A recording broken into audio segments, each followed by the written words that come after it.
Yo, what's up, everyone? It's time for Dirty Thursday.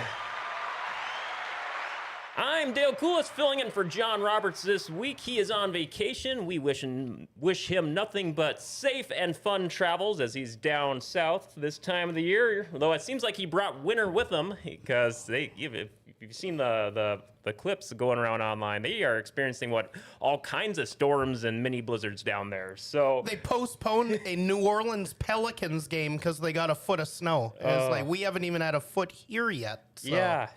I just seen a thing that like New Orleans and all that stuff down there has got more snow than Anchorage, Alaska since like December 1st or something like that, which is just insane. And it's canceling all the racing down in Florida right now, so that sucks. Yeah. Oh my goodness. Yeah. All kinds of. It seems like we covered some snowmobile rallies these last couple of weekends for GFBS, and they barely had just enough snow to get the snowmobile rallies going on. Well, I think the South is taking it all for us.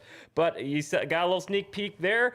We got a nice full table of guests here for us. So big welcome to Stephen Lewis, co-hosting, Speedway Shots photographer, and occasional non-wing sprint car driver. Welcome. Is it time to show this yet? Is that on the camera? Oh, hey, there you go. You brought visual aid. Yep, visual aid for our guest here today. So I guess before we get to him, we got a special guest co-host today. We gave him the Bat Signal shout out a few days ago. Big welcome to Jory Berg, Midwest Mod B's the BO. Welcome. Hey, how's it going? Someone's got to make us look good. Yeah, well, I'm just here to harass everybody and probably get us talked to by HR, so that's my job. That's right. Well, we gave you that reach out because you got a big history with our guest here this week. He's making his Dirty Thursday debut, modified driver, late model driver, the E85 of Jason Strand. Thank you. Thanks for having me. Yes. Fill in B-Mod driver. Fill in as well. Yes, and fill in B-Mod. When needed. Yes. Oh my gosh. We will be with them in just a moment, but first we want to remind everyone watching in the live chat, if you have questions or comments, please interact with us on the show. Join in the live stream chat or call or text in your questions, 701-213-0863. We see Nick Curtis already, as most weeks, first one to chime in the live chat. You let Jory Berg in the studio today, he said. We were just talking about that. You guys haven't given me the door code yet, but you keep inviting me, so every time I come here, I'm still locked out, so I still got to pound on the door to get let in. Yeah, keep pounding in. Yeah, well, they're not really inviting me. I just sit out there and wait for them to show up, and I start pounding on the door till they're like, shit, we got to let them in. We'll have to... Plenty of tables and chairs out there for you to wait. Yeah, I'm out there speed walking with all the old guys. Oh my gosh, yeah, we'll have to put in a Jory Berg button there for you. There you go. Yeah. Or they're gonna tether you into that line of kids from the daycare. Yeah. Oh my gosh. All the juice box and fruit snacks I can eat. In a nap time, sign me up. Oh, dude, no, you're getting the Capri Suns first class there. I don't even care, man. Capri Sun, applesauce, I'm in. Oh gosh. Well, we will kick off the show here in just a moment, but let's hear these words from the Red River Valley Spirit of America Bike and Car Show. It's the Red River Valley Motorcyclist Spirit of America Bike and Car Show, Saturday and Sunday, May 3rd and 4th at the Alaris Center in Grand Forks. Admission is just $10. Kids 12 and under are free with a paying adult, and veterans are absolutely free. There's going to be a raffle with $90,000 worth of prizes, including a Polaris 1000 North Star Ultimate Crew Cab Ranger, a Harley-Davidson Street Glide, and Polaris Sportsman 570, with the net proceeds benefiting the Veterans Honor Flight of North Dakota, Minnesota. Get your tickets by calling Scott at 406-899-5247 or Timothy at 701-739-1605 or go to rrvmnd.org. The Red River Valley Motorcyclist Spirit of America Bike and Car Show, Saturday and Sunday, May 3rd and 4th at the Alaris Center in Grand Forks. And we are back. We already see we got this live chat bopping. We welcome everyone jumping in the chat. Heather McDonald, what's up? I see she is teasing that the Devils Lake Speedway schedule is about to go up here soon, momentarily. She's awaiting some special calls. I'm definitely looking forward to seeing that being posted. Corey Liddon in the chat. Has anyone ever seen Saturday Night Live's Mikey Day and Dale in the same place? Mikey Dale. I do, Steven. You were hinting at me that earlier during the break here, but yeah, I will hold off for now. Yeah, don't just make sure you're not showing any gums. Oh, my Otherwise, goodness. it might lose it a little bit. Oh man, one of the best sketches from last year. A big early congrats on their 50-year anniversary. Can't believe it. 50 years of SNL. It's wild. Heather McDonald, Wild Cherry Capri Sun. All the others taste like barf. Oh man, I can't remember the last time I've had a Capri Sun. I got a daughter, so I have them all the time. Oh, I'm hammering man. fruit punch, you know. Oh gosh, yeah, Pacific Sun all day. I think that was my childhood favorite. Sign me up. Oh gosh. All right. Well, in honor of John Roberts, we like to start off every Dirty Thursday with the jokes my neighbor tells me segment. So I made sure to look up a doozy here. So I'll let you all be the people to judge here. So, how did the polar bear get so far from home? Any guesses? He lost his bearings. Berries. Oh, boy. Oh, boy. Yep. Yep. Yep. Yep. The Oh, crickets. yes. Crickets. Couldn't even bust out a corn joke for you. Nope. Oh, That God. was corny. Yep. See what I did Hey, there? Boom. Look at that. Oh. I mean, That was the one I wanted. That was that's the all one right. I wanted. Oh Hey, my we're gosh. learning together. That's right. A couple of news and updates here. We had Miles Tomlinson on last week from the Chili Bowl. Just want to give a big shout out. We saw Kyle Larson won the Chili Bowl, making him a 3-time winner, joining Kevin and Sammy Swindell and Christopher Bell as one of 4 drivers to win the Golden Driller at least 3 times. And it was kind of ironic talking to Miles last week. We're talking about how his nickname is Monster Truck, Miles Tomlinson. We saw Kyle Larson kind of doing a little bit of monster trucking there in the feature there. He was just rolling over people on his way to getting the win. Yeah, he did it the whole time he was there. Tulsa Shootout, I think, to me was even more impressive because it was even further up the wall, and he was literally like on. A lot of people say you're riding on the wall. He was literally on it there. Him and Bell at the shootout or whatever. But it's one of those things that's kind of nice. They kind of had a couple of years there where there was kind of some, behind the scenes stuff going on there, with the pay or however that was working out. And he ended up doing Wild West Shootout instead. But yeah, it's kind of nice to have him back at a event like that. And kind of, it adds to a marquee event like that. Speaking of the Wild West Shootout, didn't you get to race with him down there at Votto? Yeah, last year we did. Yeah. That was pretty cool, though, wasn't it? I seen him go by me a lot. So Yeah. Still cool. Oh gosh, Jason Strand, Jory Berg, welcome to the show. Thank you so much for coming on this week. Speaking of Votto, I noticed the last couple of seasons you've been getting some southern states in to kick off the season for you. How do you like racing in those southern states? yeah, it's great. It's the competition's always there. I mean, the competition's everywhere you go, but it's fun just to go down there when I got a break from farming and can kind of concentrate more on racing than going to racing and worrying about what's going on at the farm. But yeah, you can learn a lot and meet a lot of people, and it's just fun to go. Are you going to be doing any southern states or racing this season here? No, maybe in March, end of March, we'll be trying to find some place to go, but that's yet to be determined. That's why I was kind of surprised last week at the end of the show. John told us Jason was going to be on, and I knew this week was Casa Grande. And I was like, that's usually something you've hit here in recent years or whatever. You kind of, it wasn't just Votto last year. You parlayed Votto into Casa Grande, and then pretty soon you're all the way out at the Toilet Bowl in Clarksville in Tennessee. So yeah, I kind of turned it into a whole winter kind of a trip last year. Yeah, I think last winter I had just as many shows as I did all summer, so it's just a little easier to get away. Right. Yeah, I was going through your season last on my race pass, and I was like, oh wow, you were in a lot of states last year. What was the state tally at? Do you recall? It was New Mexico, Arizona, Tennessee, Minnesota, and North Dakota. I don't think I made it to South Dakota at all, but And you had maybe 1 or 2 treks up to Canada too, right? oh yeah, in Canada, yeah. Wow, all over. Yeah.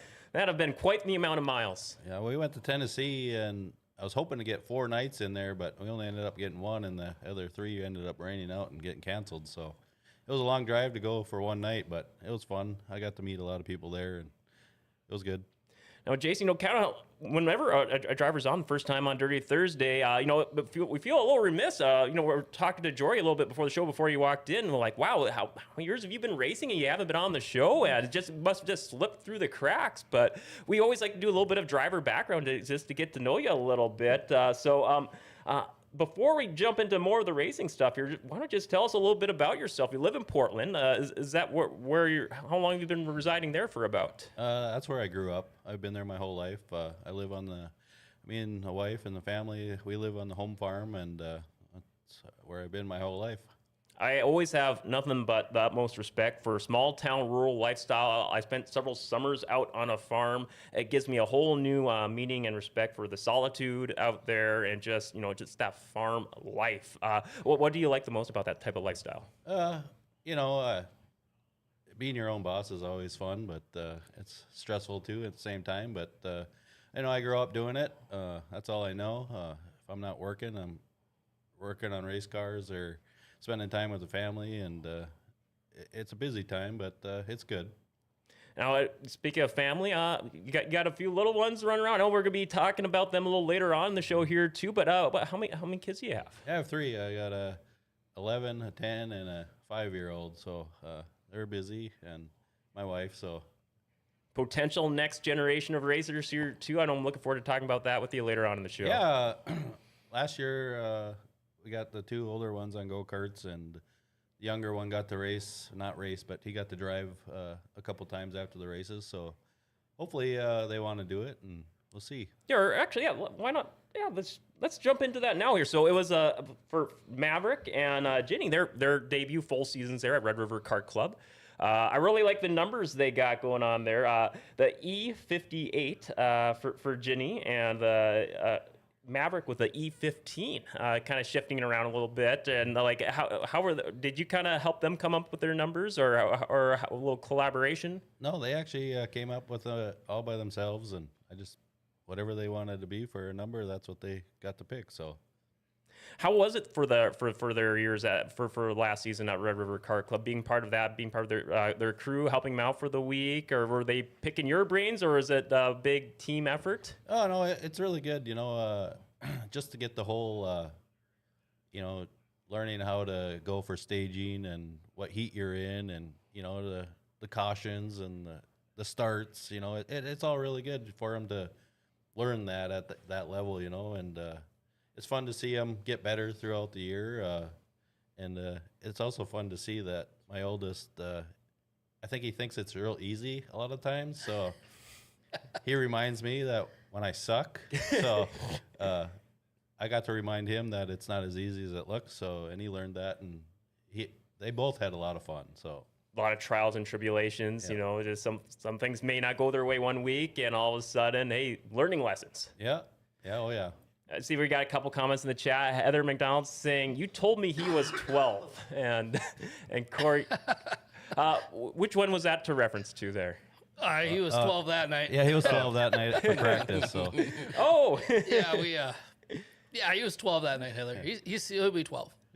There you go. And Corey's comment there. Jason's boys are one of the best announcers in the Upper Midwest. If any of you have ever got the privilege to stand next to Maverick while his dad is racing, he will announce everything to a T and then criticize his dad while he's announcing with probably some of the most colorful commentary you could ever wish for. And it's just entertaining. He had all of us rolling in Votto inside of our suite that we had there. And we were just all laughing while Jason was out there racing and Maverick was just commentating the whole time. It was pretty comical. Potential next Johnny Gibson? If he doesn't follow racing, then he's definitely got a career path in that because it's entertaining, I'll tell you that. Oh, my. So I totally forgot about that. So was that the mechanics night? Did Maverick get to run something that night? Yep. I think that was the same night you ran. That's why I forgot about it, because I didn't. There's still stories of people getting to run things that I didn't know anything about, because I was off trying to get myself prepared for mine or whatever. So yeah. So who did he end up? What car did he end up running? We actually have a car for him, and we bought it last summer, and we wanted to try to get him out and just get a few laps in and see how he liked it. Okay. It was actually the day that we left. That was the first time he'd ever been in the car. So I rode alongside on the door with him to teach him how to get it into high gear and how to get it out of gear. And that was a little bit of a learning curve, but he made quite a few laps around the bin site on the gravel before we left. So at least we knew when we got there he could get it into high gear and see what happens. Sure. And he did pretty good for a 12-year-old kid that's just getting in it. You know, he was really calm. He was a lot more calm than all of us. I think probably me and Jason were probably more nervous than anybody because, you know, that's our little buddy, me and my dad. My dad and him go get root beer floats every Friday night in Grand Forks. Like, they hang out. And, you know, of course, it's Jason's kid. So he was out there. I think he, maybe 10, 15 laps or so out on the track. He did really good. He just kept getting faster and faster and more comfortable the longer he went. And then, of course, I jumped up in the flag stand and had to give him his first black flag. So, Oh, you know, on the no. track. Yeah, it was there's my highlight of my racing career is black flag and Maverick. So once he starts winning, I'll make sure to remind him that I was the first one to black flag him. Well, if anything, though, you were the perfect one. At that point of last year, you were used to, you know, helping people, you know, getting the gearings and, you know, getting their bearings and stuff. So Yeah. Is it almost like a rite of passage getting that first black flag? Yeah. Well, I've had more than my fair share at this point, but I mean, I would rather not see it. But if anyone's going to give it to you right away, it might as well be one of your buddies. Oh gosh, seeing a bunch more comments rolling in. Heather, I'm going to need to see his birth certificate now. So safe to say is it sounds like Maverick's going to be making the step up then to do the to the B mods this coming season. Yeah, we're gonna start him out. You know, we're gonna bring him to Devil's Lake and probably start him in the trophy class and see how he does. And you know, I want to make sure he's up to speed before I throw him in with the B mod guys because they're not slow in that class. So, and I don't want to, you know, cause any problems for anybody. And Nice smooth transition. yeah. I see you got Tony Obregon saying, "Did Jason bring you guys a fruit basket?" I don't know what does that pertain to today? Oh, I don't know if we need to talk about that. You don't want to talk about the Florida fruit basket?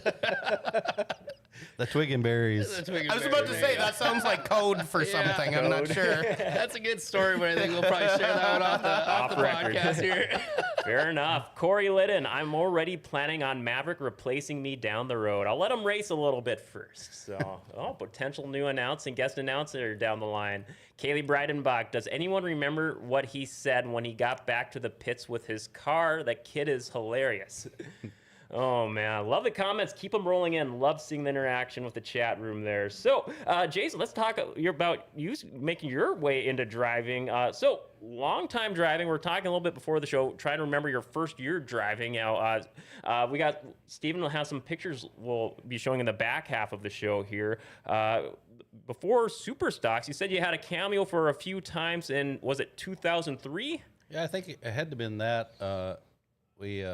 Terry Day helped me get a street stock, and we ended up putting that together, and I think I made 3 nights in that in Grand Forks. But I don't know if you guys remember when he came off of turn 1 there before the grandstands was there was trees and stuff back there. I don't know if it was the first night or second night I was in it, and it was in the feature, and the car was getting hot, and I didn't really know what to do, so I ended up driving off the track where we go off, and I was going a little too fast and ended up piling into the trees back there. So it was a pretty interesting first couple nights. Earning your stripes. Yeah. Oh, I think man. a lot of people ended up in those trees, and that's why they decided to get rid of them. Yep. Maybe that was those trees were an old rite of passage then at that time. Yeah. Oh man, and then so you kind of had some street stocks, super stocks. What was your first year in the B mods or modifieds? I think I can't remember, but I think I raced super stock for a couple years, and at that time I hated fenders because I think every time I went out, the fender was messed up and ripped off or something, and then we went to the B mods. So.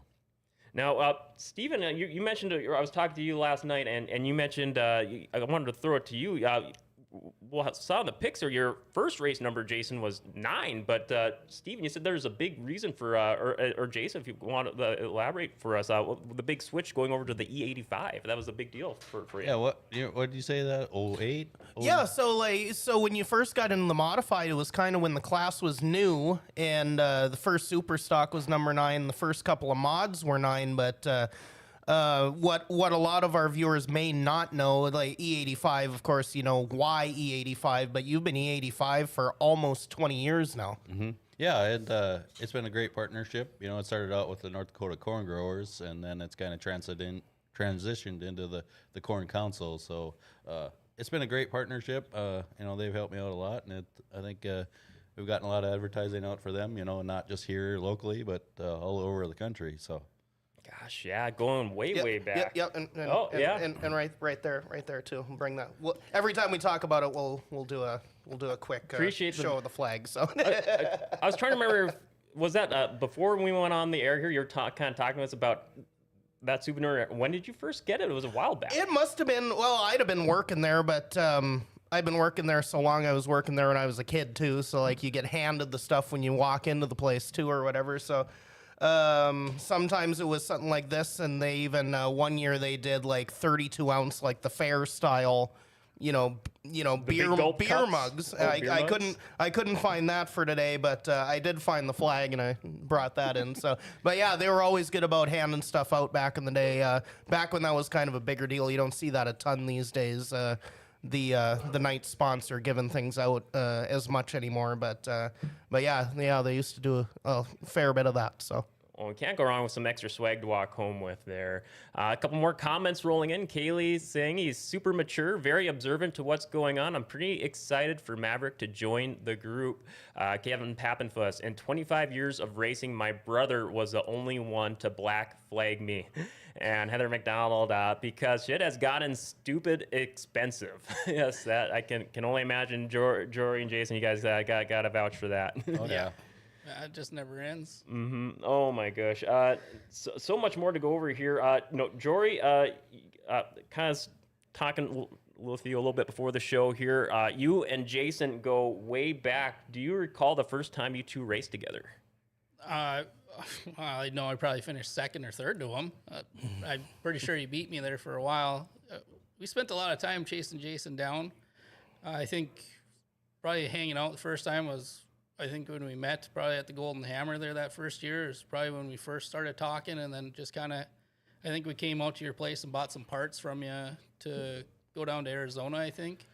Bought some parts, and then we just got along, and we had a spare car at one time, and Jason drove it, so it wasn't just sitting there. And then, of course, last year I broke my arm, and, Jason's done a lot to help us out along the way, especially when we're traveling down the road together. It's, pretty easy when you got somebody that you travel with like Jason. It's for me to ask him, like, hey, do you want to drive my stuff? Because I know he's going to take care of it. And two, I know he's going to drive it just as hard as I'm going to try and win, for us. So when I broke my arm, it was kind of a no-brainer to be like, hey, you want to come drive this thing? You drive the wheels off it. If you hit the wall and wreck it, oh well, because I would have done the same thing. So Yeah, it's just easy. I don't know. We've been friends for 5-6 years now and got along great. So several years. And Jason, I think that was the first time I remember meeting you was in the pits in Devil's Lake last year when Jory was like, hey, got a mystery driver this week. What was it like to get the call there from Jory about, hey, trying out driving the B-Mod for him? Yeah, it was good. It was exciting. It's always fun to go and do something a little different and, kind of stress-free environment and just go out and have fun and hang out with your buddies. And, it's always good. And that class is so competitive and there's so many good guys in that class. You can't just go and win. It's everyone can win in that class too. So, that's fun too. So here's one for you. How different was it going back to the B-Mod, having been in the late model for about 5 years now? Like, you spent a lot of years in the B-Mod, but I'm sure there were things you had to adjust to in the late model that you kind of was like, trying to dust off something off the shelf and, remembering how you used to run the B-Mod and that kind of thing? Well, I figured out real quick how easy it is to spin out. And I kind of forgot that I had half the tire and I weighed more. So that was a big adjustment. Other than that, I mean, it's kind of like riding a bike, you just get in it and it's, the horsepower difference is huge and the tire and the arrow is a lot different. Cars affect the late model way different than what the B-Mods do, but, it's just fun.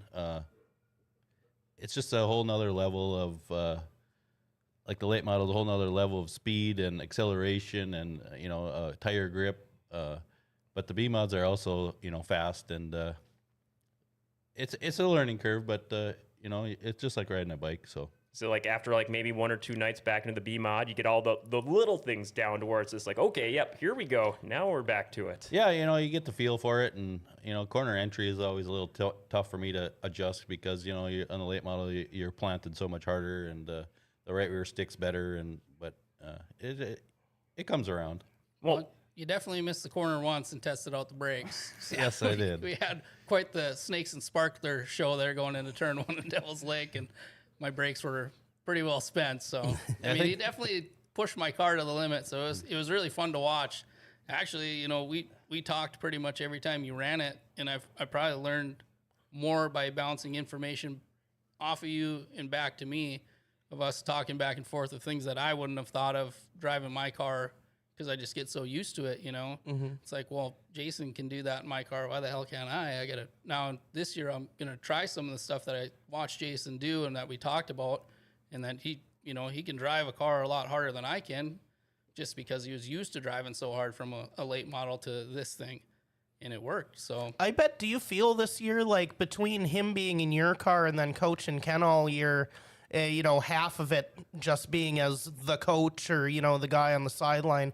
Do you feel like that maybe, you know, as much as you didn't want to be out of the car, do you feel like that's maybe an advantage going into this year? You're able to just sit back and just watch and try some things outside of the car? yeah, I'll tell you this: watching somebody else race your car is like watching somebody kiss your girlfriend. It's no fun until you realize, like, well, I should really be paying attention to what my car is doing, because there's things outside of my car that I can now watch and see what's going on and see what these other guys are doing in that situation, where I can watch what Jason was doing in my car and going, oh shit, I guess I never noticed that the car does that. So now when I get back in a car, it's like, well, I guess I can run higher and cut down, or, you know, change my line because it's going to work. And Jason showed me that. And then working with Kenna, she had no real habits to break in that B mod, so she was doing things that she didn't even know she was doing that I got to watch, and it's like,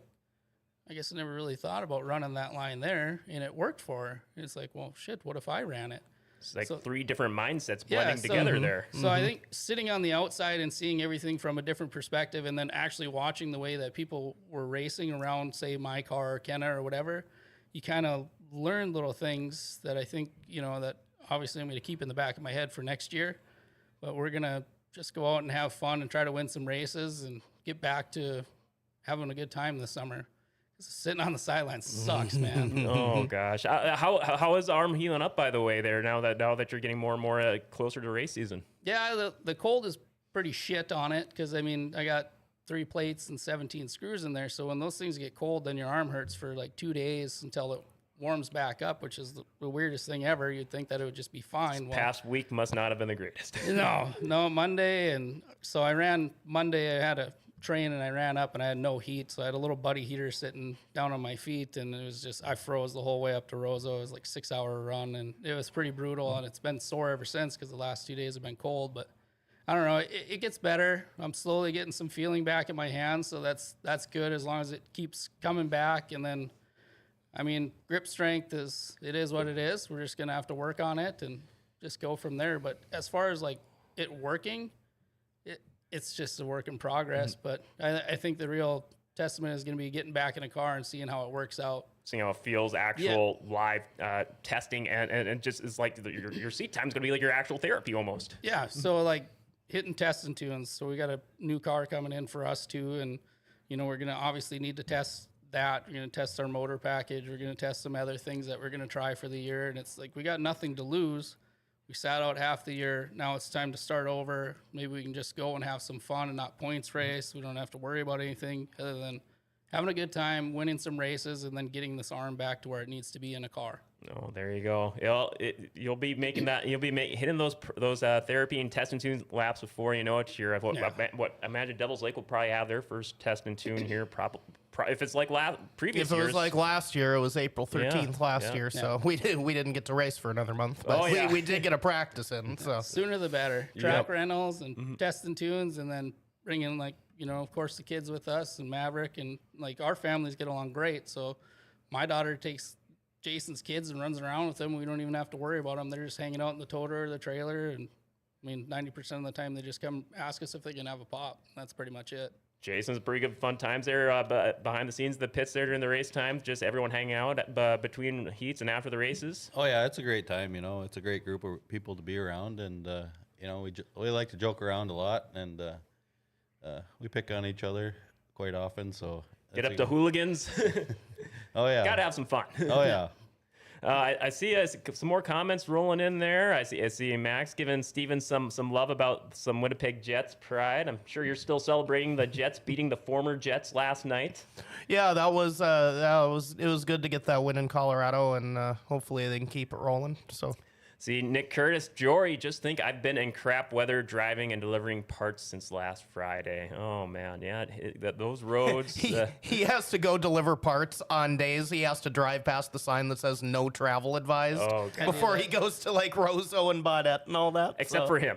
Yeah. It looks like Heather may be breaking some news here for us here. I don't know if she's posted it online or not, or the official news. I'm presuming that's a test and tune date for Devils Lake Speedway, looking like April 5th being the tentative test and tune. That's wild to think about. That's less than 3 months. Oh, man. Yeah, just over 2 months out. Yeah, counting down.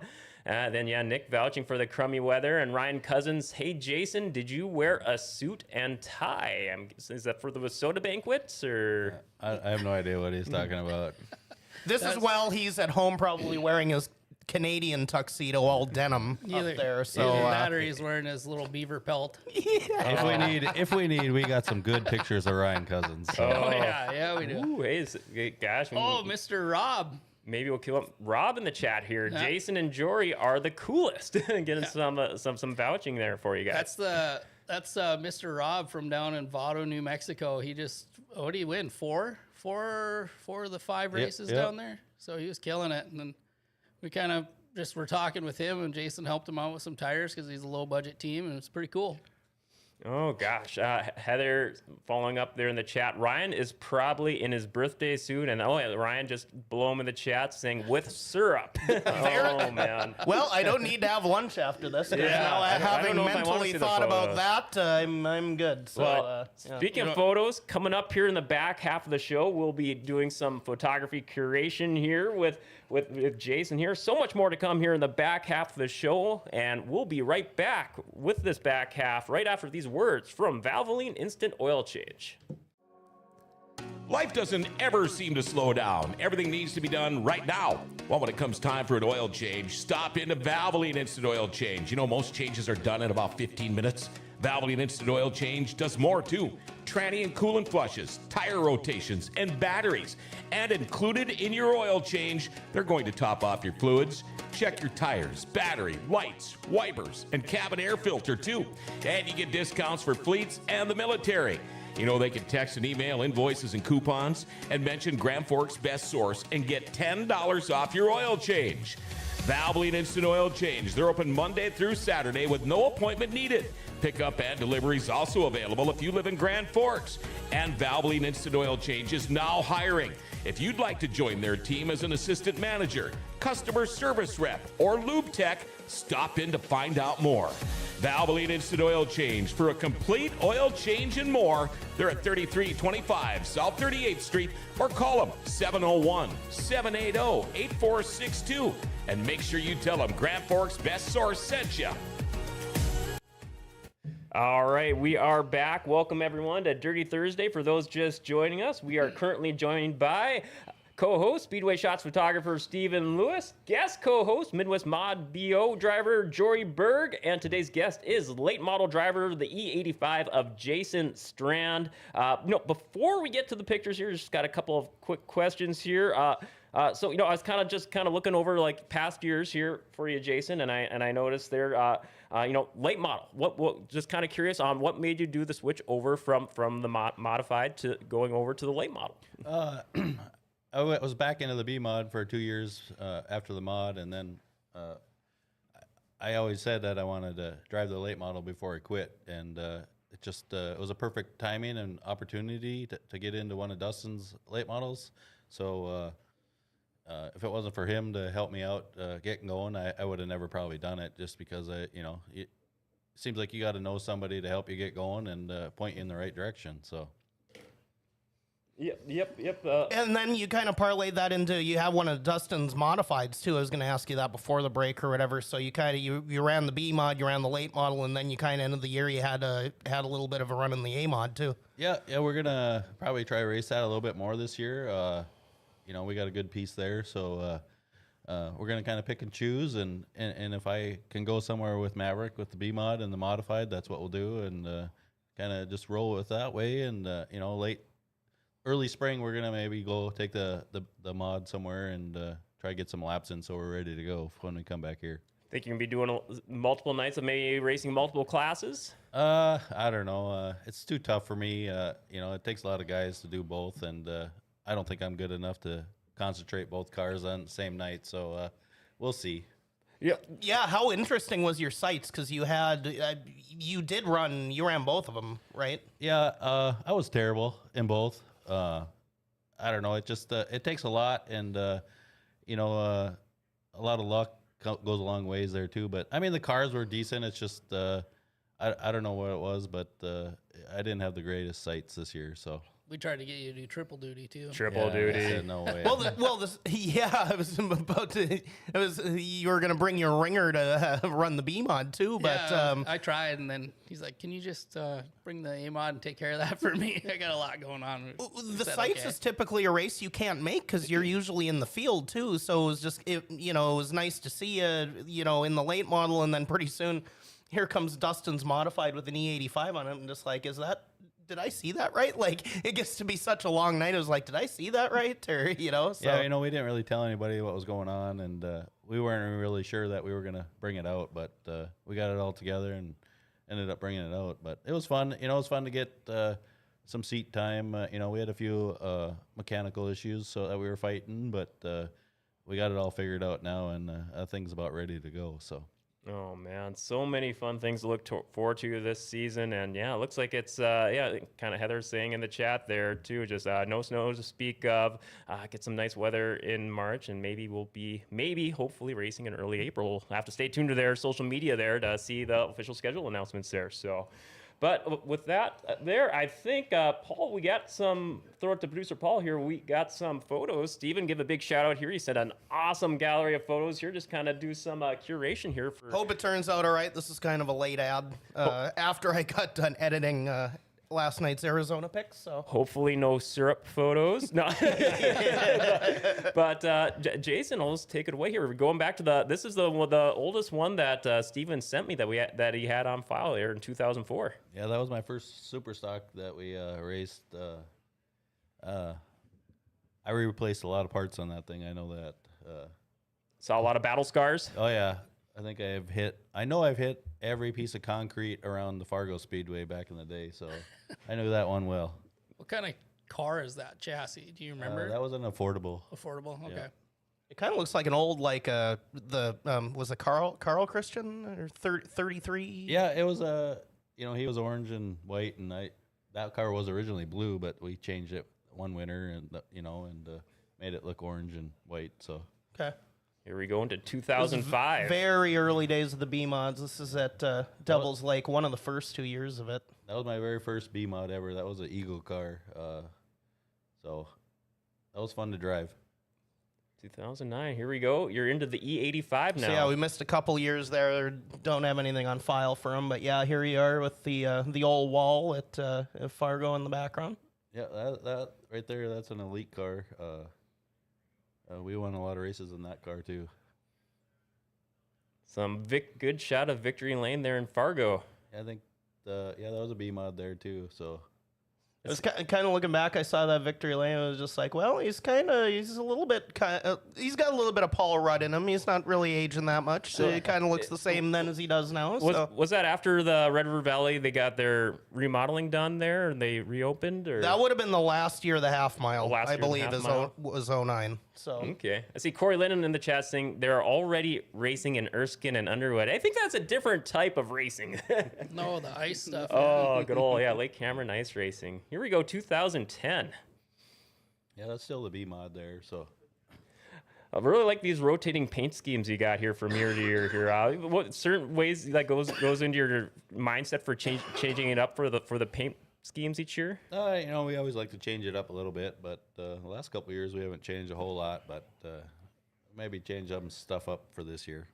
There you go. It looks like we're into 2010, 2011. This was my only slip. This should say 2012. Oh, whoops. But it looked like the car started white that year, but then you'd gotten it in the black and green. Yeah, we were terrible in the white and orange, so we got rid of that in a hurry. So, do you find that like maybe this one's bringing some bad luck? Mid-season change up. Can't do white and orange. Some more victory lane stuff there. Norman County. Had to throw some victory lanes in there as we go. You're by yourself. Now we can see it's you +1+1. So that was kind of neat to see. I noticed, just doing some research from your previous year's racing, a lot of Southern North Dakota racing there for most of your career there. Do you got like a go-to track for that circuit? I kind of grew up in West Fargo at the beginning, and then that kind of went away, and Norman County kind of became my home track, because it's only 50 miles from my house, and so I would have to say Norman County is my home track. Norman County's your go-to there? Yeah. Paul, I don't know if we could back up maybe just a couple of their... I was thinking about 2017-ish. Was that the first? So you ran a little bit of IMCA mod in there. We ran 2 years of IMCA mod, but kind of when everything switched to IMCA. So. Yeah. Did you have to run transition, or was that straight up IMCA? I think the first year we ran a little bit transition, but that car was a full IMCA because I actually took it other places where there was no... You weren't allowed to do the transition rules, but I really like that paint scheme there.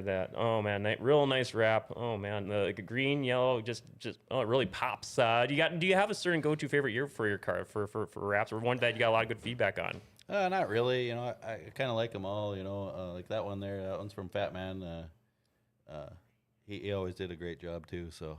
See a couple more comments rolling in the chat there. Jason Berg, good morning all. Have a wonderful show. Good morning, Jason. Lindsay Hansen, Jory, where is my radio? It's here in North Dakota. Uh-oh, there you go. No, we didn't have a 2019 in there because you kind of, I wouldn't call it like an off year or whatever, but you didn't really race much leading into the pandemic the summer before that or whatever. You kind of came back, ran a little more modified before the jump into the late model. Yeah, 19, it was just a busy year. We were really busy on the farm, and I just had to keep working and getting after it. So, Yeah, that 2020 car, and I have some history too. That's the one I bought from you when I got back from Arizona. So I had some good success in that for a year, and then we ended up selling it to Randy Thompson. How many B-mod cars are you up to? About would you say for that both of you have driven over the years? Well, I've had a J car, that T&E. And then I'm on this will be my fourth millennium. Yep. So this year will be my fourth millennium. So I don't know, 6-7 cars now. Oh wow! It's kind of like they add up before you know it. There, it's just like, oh yeah, this one. Jason, how about for you? Yeah, I've had Eagle, Elite. I had Elite for quite a while. I had Rage cars, and then I had a J car in 07.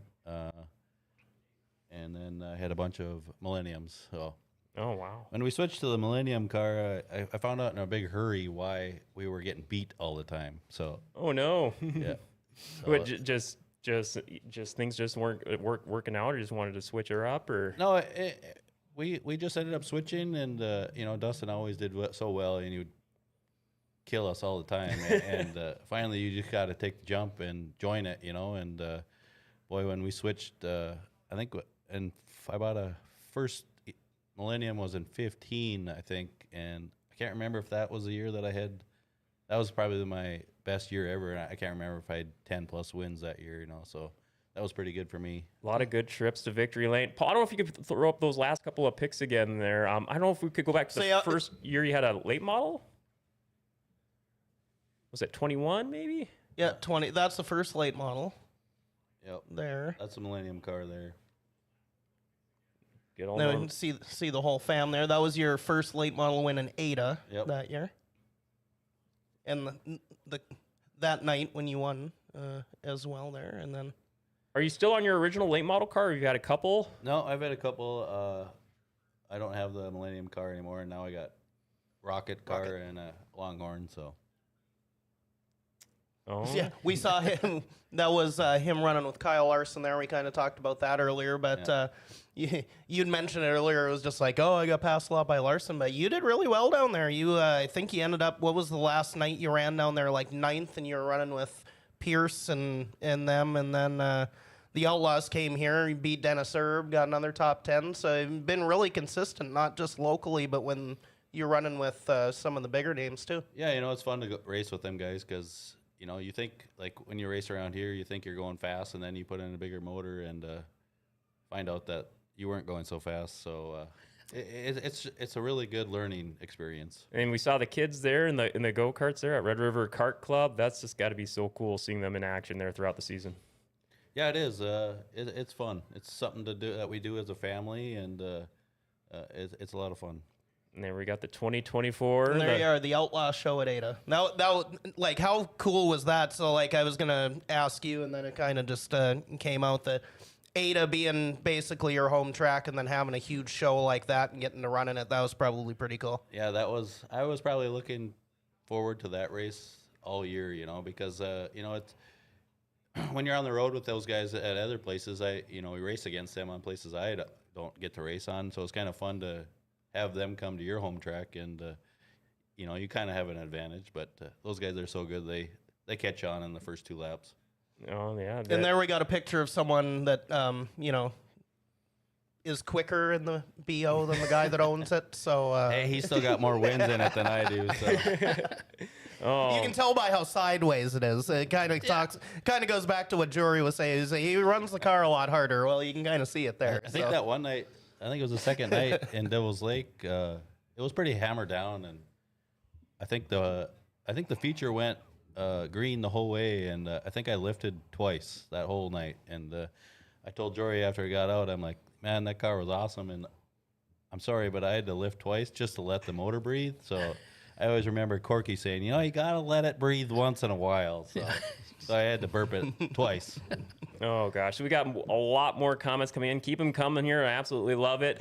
Corey Palm, something about a green and black car. Heather McDonald, 2019 was a wet summer, I think, because our payout report from 2019 to other years was way down. Mike Speaker, Jason, do you remember your first win at River Cities? Was it the season opener of 2013? You didn't cross the finish line, but got the win. I don't know what that memories of that one in particular. Or? I don't really remember that one. I don't remember offhand what he's saying there either, to be honest. I know. Well, you got a late model win a couple years ago, right? Yep. I believe. Memories of that big. Was that your first River Cities win, or did you have one before that? Yeah, I've won in the B mod before at River Cities, but to get a win in the late model there, that was probably one of my highlights of my career. Because to get a win there, they don't come easy. So A lot of big high stakes competition for just a ton of classes there, and I think I was kind of looking up highlights and footage and all that, and I think because how many races would you say you have in the late model about under your belt about? Oh, I don't know. I'm probably getting up to 100 maybe. Yeah, 20 times 5, so about 100-ish. Yeah. Gosh, and that B mods be what several hundred-ish. Yeah, a lot. Oh gosh, do you? I was kind of just talking to some of the drivers in the pits last year at Devil's Lake. I know some drivers do the stickers inside. They put the stickers inside. Do you have like a little ritual or tradition for after trips to victory lane? Not really, because I don't win that much. So, I kind of keep. I know that one year I kept a lot of the stickers in the shop, so I didn't put them on my car, but. Okay, I think some drivers put them on their helmets or so. I forget. Or just talked to other drivers over the years. Gosh, it's always interesting to get the spectrum of what the possibilities are. Another comment, Casey Saddis. Nice to hear some new blood on the show like Jason, but man, do we really have to hear Jonathan Taylor Thomas again? OMG. What are they talking about? Casey, he's a local celebrity, Jonathan. Jory Taylor Thomas to him. Mike Speaker, Cole Hoagland spun him out on the last lap coming off of turn 4. Pretty sure Hoagland took the victory lane picks, but the officials awarded Jason with the win after the races. Now I do remember that. Yeah. Yeah, I got spun out coming out of 4, and I think he went to victory lane, and then afterwards, then they called it that he spun me out, and they awarded it to me. But Was it like in the pits afterwards or the next day? You're like, looks like you got the win after all. it was in the pits right after, so Oh, okay, sure. Just one of I those. won, but I didn't get to go to victory lane. So that didn't maybe feel like your first true win, maybe. No, it didn't. Yeah, No. no, you can't count that. Yeah. Okay. Now I know it's kind of before we wind down. I know I got a final question here, and before we get to the sponsor shout outs, Jason or Jory, Steven, I want to make sure to you guys. Do you got anything you want to work in here before we wrap up? No, I think we had a pretty good show. Yeah, Jason, is there anything we missed you'd like to touch on? No, I don't think so. It's always fun, and thanks for having me in. Absolutely, Steven. Anything from you here before we wrap up? Not that I can think of. I'm just gonna make sure I'm gonna check his homework when he goes over his sponsors. But yeah. so if you want to, if you want to ask him that. Yeah, it's time for the burning questions. Sponsors, thank you. Is any other special shout outs you'd like to give here, Jason, for all your sponsors and crew? Yeah, my crew. I got Carrie Broughton, Jason Gidd, Corey Lawson, Maverick. My whole family. Clint, Jenny, Krista. There is a lot of people, Jory and Tim helped me out a lot this year, and they took care of a lot of stuff, on the modified for the sites, and I appreciate that. The sponsors, the North Dakota Corn Council, that's my main sponsor. I've had them for a long time, and I'm very grateful for that. Sour Power Racing Engines, I've been with him for probably 17 years now or something like that, and it's been great. Always reliable, good power. Victory Diesel, Millennium Chassis, SRT. And there's a lot of people that help me out that their names aren't on the car, but I'm very grateful and helpful. Like thanks to them. They're always good to have those ones too. Steven, how do you do? Did I miss some? I'll throw out Hatton Co-op and ChristianCarsOnline.com for you. Hatton Co-op. Thank you for for all the fuel and all the other stuff that they provide me, and it's good. And this is always He did very good. He give did you the very crowd good. clap. Always good to give the love to the crew, family, sponsors, everyone that makes it possible each and every week. See a couple more comments in the chat. Corey Palm, what's your biggest fear when you have in a car? I like that question. The biggest fear that I have is burning. What, like, I'm sorry, I'm not. Like if the car starts if the car lights on just fire. like Yeah. straight up literal burning. Oh, Yeah, okay. yeah. Otherwise, other than that, I don't think nothing really bothers me. But Well, here's something we can parlay that into. Luckily you haven't had that happen or whatever, but you ran the Outlaw show in Iowa. I think you tipped it over. Was that the first time that you had rolled a race car? Or? that is the very first time I ever rolled the car. So that was pretty interesting. I just got kind of sideways on the backstretch, and the wall was there, and it hit the driver's or passenger door, and I flipped upside down and landed on my roof. But I didn't get hurt. We wrecked the car, but I think maybe 10 nights on that car. Wow. I had the car in Fargo at my buddy's shop, Kerry, and he kind of got it all ready for me and did a lot of stuff to it. And before he left, he said, make sure you don't hurt this thing. So, Whoops. yeah. Whoopsie. It was I really promise you can count on me. Yeah, I still got the frame at home, and it's bent bad. But Did you have an interesting follow-up conversation with him next time you saw him? Yeah, he just said, "What did I tell you?" And I said, "Sorry." Oh, God. That was really unfortunate because that was the beginning of that Outlaw swing. I think that was the first night they were kind of in this area. You were going to follow them up here through, I think like Deer Creek and whatever, and then they were going to run their regular Ferguson here and wherever. So Yeah, I was gonna actually run like 4 nights with them, and that was the first night. Oh, out, no. And we KO'd her. So we thought about switching it to the other car, but it was just a lot of work, and I wanted to make sure everything on that motor was good to go before I fired it back up. So. Outlaw Light models just had to be so cool running with them, and especially with them last year coming to Norman County Raceway, and then again this year, that's got to be just so special. Probably means a lot to you. Oh yeah, and when you're with them guys, most of those guys are really nice, and like we parked next to Nick Hoffman, and a few of those nights, and I got to know him a little bit just by BSing, and it kind of came out the last 2 times that we parked next to him. He won both nights, so well, good luck charm, maybe. Kind of have a joke going on that, but yeah, it's fun. You just meet a lot of people, and it's always good to have new contacts. So there you go. Never hurts to network. See Corey and Mike giving each other a little good-natured grief there. Heather asking, is World Outlaw late models in Minot this year? Did I read that right? I think I saw that. Did you guys see that too? I think that's right. They go there Sunday after set because we race in Ada on Saturday. So yeah, their season that's a bit of a hike. Yeah, so I was kind of bummed out about that, but I wish that I hope that a lot of the guys will stick around and let the crowd come down and visit, because that's a big part of it, so right. So hopefully they all don't just boogie out right away, and because there's a lot of little kids and fans that like to Oh yeah, it's like part of the package almost. Just meeting the drivers, the crew afterwards. It's all part of the experience, and for a lot of those kids, that could be their first time back there. That could be making them a race fan for life. Oh, absolutely. Right. Yeah. See, I think late models were supposed to start their season tonight, but I think night 1 of the Sunshine Nationals, I believe, got canceled with the weather. I think they got rained out, and then they were Snowed then they were too cold too. So I was looking on their social media. I believe they're shooting to still do Friday and Saturday, and then I think they have the sprints are supposed to start on Wednesdays. So yeah, gosh, race season is here. Can't believe it. I guess I haven't seen anything about Ocala. I don't know if they've canceled yet or not. So you might get some modified racing in tonight. Ooh. But we do have the Ernie Mincy early thaw at Central Arizona Raceway. We got a bunch of our locals down there getting ready to run tonight, so that'll be fun to watch. They'll be running all weekend, and then a good portion of next week too. So racing season is here. Weather we're having here right now, kind of kicking myself in the ass for not going down there, but don't even have a car ready. Oh, no worries. Jason, I have a final question for you. So you've been doing this for over 20 years. What do you value the most about racing that keeps you coming back year after year? Probably the friendship, that we don't do a lot of family stuff.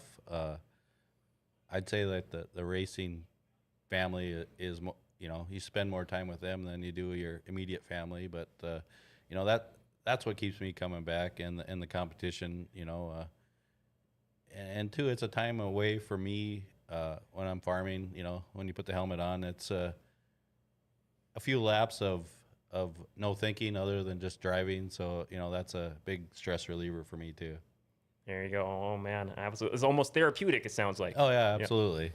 Jory, same question to you. At this stage in your career, what do you value the most about dirt racing that keeps you coming back? I don't know. Just Aww. friendly gestures like that. No, just hanging out with everybody and having a good time. I'm still having a lot of fun racing. I still had a lot of fun this past year, just being on the sidelines with my arm and everything. I don't want to do that again. So, I mean, if you can just, we'll see when we leave here. Yeah, you can just ask to drive it. No, you don't have to break my arm or anything, or push me on some ice or some shit like that. But no, I mean, I enjoy it. I spend a lot of time with my dad, and that's kind of like our thing to do. And I wish my sister and her family were able to come with more. But I mean, we have a whole family at the track, and with everybody that comes and hangs out and that we park with, like Jason and the Breidenbachs and all them, the Eckerts, and now we got the Barneses, and all those guys are be coming, and Nate Reynolds, all those guys. There's just so many people that you hang out with that you just spend a lot of time with. It's just a good time. It's good hanging out, and then you get in the race car and you have fun. You wreck some shit, you get pissed off, and then you laugh about it later, and then it's over with. Do it again. Oh gosh. Rinse, lather, repeat. Yes.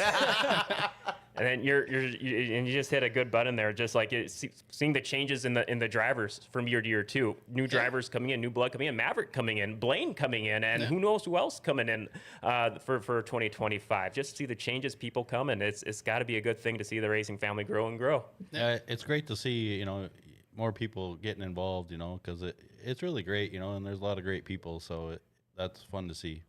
See, we got a little bit more in the chat there. Mike Speaker just announced this morning Sioux Falls-based MSTS 410 sprints are coming to Grand Forks on Friday, July 18th to compete with NOSA. Mark giving us some love. Corey Lawson giving us some love. big thanks to everyone in the chat. Thank you, everyone, for commenting. I believe that show that Mike is talking about is between, I think they're running Ada here and Fargo, the way it looks now, a 3-race swing. So that'll be good. I think we'll run out of time before he comments back in, but I believe that is a 3-race weekend. So that should be pretty good. I am so stoked. You know, we got our local track schedules about to pop up. Heather giving us a nice little preview there too in the chat. I am so stoked. I love it seeing the schedules come out. Get me stoked realizing race season is almost here.